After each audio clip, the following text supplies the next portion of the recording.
नमो तस् भगवतो अरहतो सम्मा सम्बुद्धस्स। नमो तस् भगवतो अरहतो सम्मा सम्बुद्धस्स। नमो तस् भगवतो अरहतो सम्मा सम्बुद्धस्स। साधु साधु साधु। जिनके कारण हमें धर्म को सीखने का समझने का मौका मिला, वे हमारे पूजनीय कल्याण मित्र गुरुवंती जी। उनके चरणों में हमारा शिरसा नमन है। साधु साधु साधु। श्रद्धावान उपासक उपासिकागण, आज अभ्यास में लाएंगे यजमान सूक्त। ठीक है। यजमान का अर्थ होता है यज्ञ करने से, फिर यज्ञ करने के बारे में उपदेशित सूत्र। यदि आप लोग यज्ञ सुन रहे हैं तो भगवान बुद्ध जी के समय में यज्ञ शब्द पुण्य के कर्म के लिए किया जाता था। भगवान बुद्ध जी ने बिंबिसार राजा को एक बात बताई थी कि महाराज, ये जो आप यज्ञ कर रहे हैं या कुशल सहित है, हत्या करने वाले थे ना, परंतु पुण्य का यज्ञ किस प्रकार किया जाता है करके भगवान ने उन्हें बताया था। तो यज्ञ शब्द पुण्य अर्जन के लिए है, इस बात को आप लोग को ध्यान में रखना है। यह सूत्र यजमान सूत्र यज्ञ करने वाले व्यक्ति के बारे में, यज्ञ करने के बारे में है। एकं समयं भगवा राजगहे विहरति गिज्जकूटे पब्बते। हमारे शास्त्रा भगवान बुद्ध जी एक समय राजगृह में निवास कर रहे थे, गिज्जकूट पर्वत पर, राजगिरी पर्वत जो है वहां पर। ठीक है। अत को सक्को देवान मिंदो ये न भगवा तेनुपसंकमे। तब त्रायंतीस देवताओं के राजा या फिर दोनों लोगों के राजा जो हैं, वे देवेंद्र भगवान बुद्ध जी थे वहां आए। आकर भगवान बुद्ध जी को अभिवादन किया, नमन किया और एक और खड़े हो गए।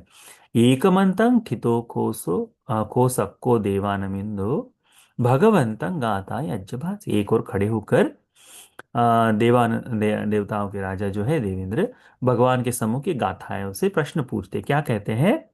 यजमानानं मनुस्सानं पुण्यपेक्षानं पानिनं करोतं ओपधिकं पुण्यं कत्थ दिन्नं महफलंति। पुण्य की अपेक्षा रखने वाले, पुण्य का विपाक चाहने वाला व्यक्ति, पुण्य की अभिलाषा से जो यज्ञ करने वाला मनुष्य है, वह निरंतरता से पुण्य का संचय करता है। ठीक है। पुण्य का संचय करता है जो उसे सुख विपाक देने वाला हो। ठीक है। सुख विपाक देने वाला हो, ऐसा पुण्य कत्थ दिन्नंग महाफलंति, किसे देने से महाफलदायी होता है। आप लोग देखिए, अनेकों सूत्रों में दान किसे देना चाहिए करके प्रश्न पूछा गया है। भगवान स्वयं ही बताते, अच्छा इनको दो नहीं बताया है।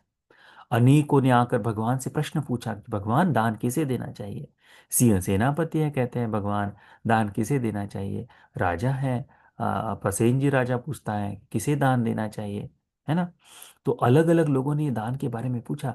आज भी लोग प्रश्न पूछते हैं कि बनते दान किसको देना चाहिए, दान कैसे देना चाहिए, दान क्यों देना चाहिए करके पूछते हैं।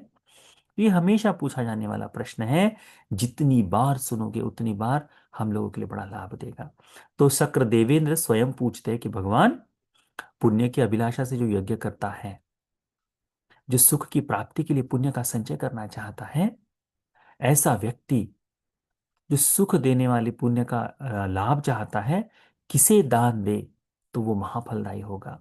भगवान बुद्ध जी उत्तर देते हैं, चत्तारोच पटिपन्ना चत्तारोच फलेठिता एस संगो उजूभूतो पन्यासील समाहितो। क्या कहते हैं भगवान? प्रज्ञा शील से समाहित, शील संपन्न, प्रज्ञावान, जो चत्तारों पटिपटा, चार प्रतिपदाओं पर चलने वाले लोग जो हैं, कौन? श्रोतापन्न, सकतागामी, अनागामी अरहंत। और चत्तारो च फलेटिता, जो चल रहे हैं, श्रोतापन्न बनने के लिए कोशिश करने वाला, श्रोतापन्न, फल को प्राप्त, फले ठिते का मतलब फल को प्राप्त, श्रोतापन्न हो चुका। सकदागामी बनने के लिए प्रयास करने वाला, सकृतागामी फल को प्राप्त कर चुका। अनागामी बनने के लिए प्रयास करने वाला, अनागामी फल को प्राप्त हो चुका। और जो अरहंत बनने के लिए प्रयास कर रहा है वह, और जो अरहंत हो चुका है वह, ऐसे चार प्रतिपन्न या चार मार्ग पर चलने वाले और चार फलों पर स्थित हो चुके, ऐसे जो है एस संगो उजुभूतो, ये जो उजुभूत संघ है, रुजु प्रतिपदा पर चलने वाला, धर्म के सम्यक मार्ग पर चलने वाला, आर्य अष्टांगिक मार्ग पर चलने के लिए प्रतिपन्न जो संघ है, और अरहंत हो चुका तो मुक्ति को प्राप्त कर चुका भी, ऐसा संघ जो संन्यासील से समाहित है, इनसे युक्त है।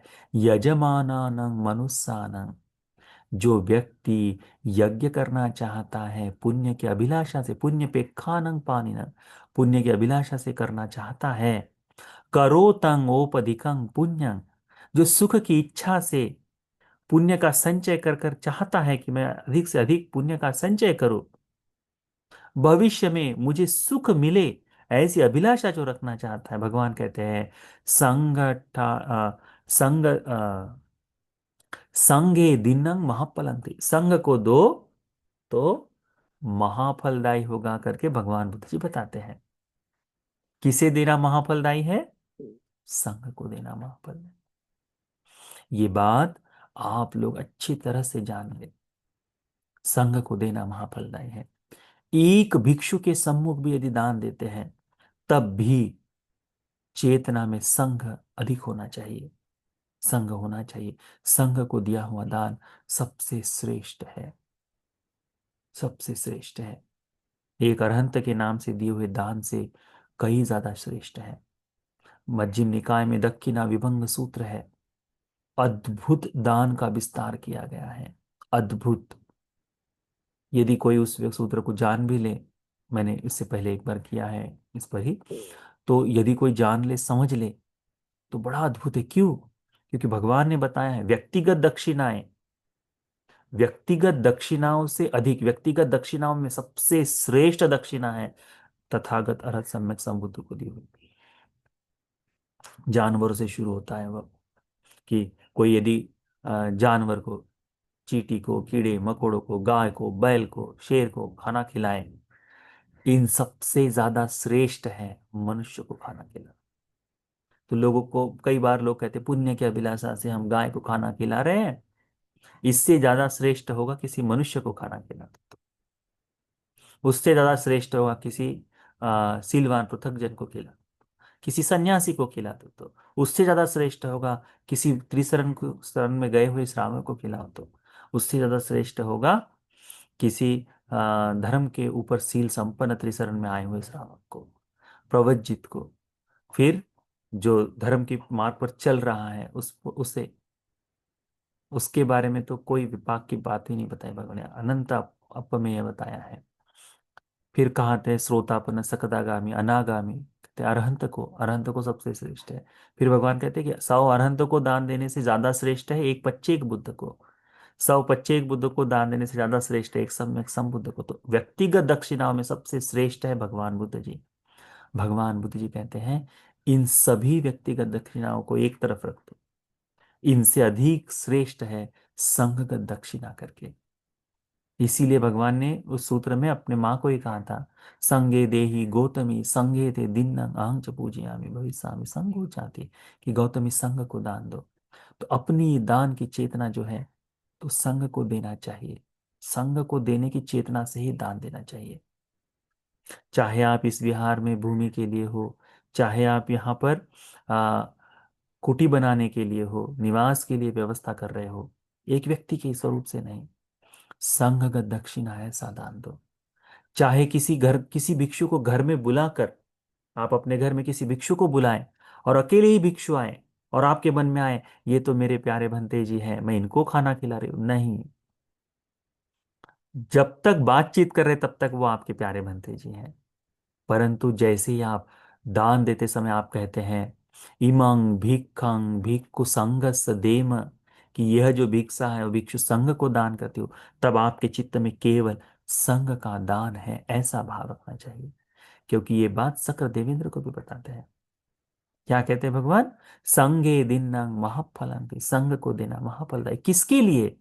जो व्यक्ति पुण्य की अभिलाषा रखते हुए यज्ञ करता है, जो पुण्य की अभिलाषा से कार्य करता है, जो भविष्य में औपदिकं पुण्यं, जो भविष्य में सुख दे, ऐसे पुण्य की इच्छा करता है, उस व्यक्ति ने क्या करना चाहिए? तो संगत दक्षिणा देनी चाहिए करके भगवान बताते हैं। तो यह जो शक्र देवेंद्र को उपदेश दिया है संघ का दक्षिणा का, यह उपदेश आप सभी को संघ के प्रति श्रद्धा को जगाने वाला, संघ के प्रति दान को देने के लिए प्रेरित करने के लिए, चार आर्य सत्य को बोध कर मुक्ति के सुख को पाने के लिए, ये सूत्र का उपदेश उपकारी हो जाए। साधु साधु साधु। आज हम लोग ने यहाँ उपस्थित होकर बहुत सा पुण्य का संचय किया है। तो इकट्ठा किया गया सारा पुण्य, सारा कुशल कर्म, सभी पुण्य का एक देवताओं को अनुमोदन करते हैं, इष्ट देवताओं को अनुमोदन करते हैं। इस आश्रम की सुरक्षा में रहने वाले सभी निवासी सभी देवताओं को ये सारा पुण्य अनुमोदन करते हैं। सारा पुण्य उन सभी देवताओं को इस बुद्ध शासन में आ, इस हम पर अनुकंपा, हम सभी पर अनुकंपा बनाए रखने के लिए, उत्तम चार आर्य सत्य के बोध के लिए उपकारी हो जाए। साधु साधु।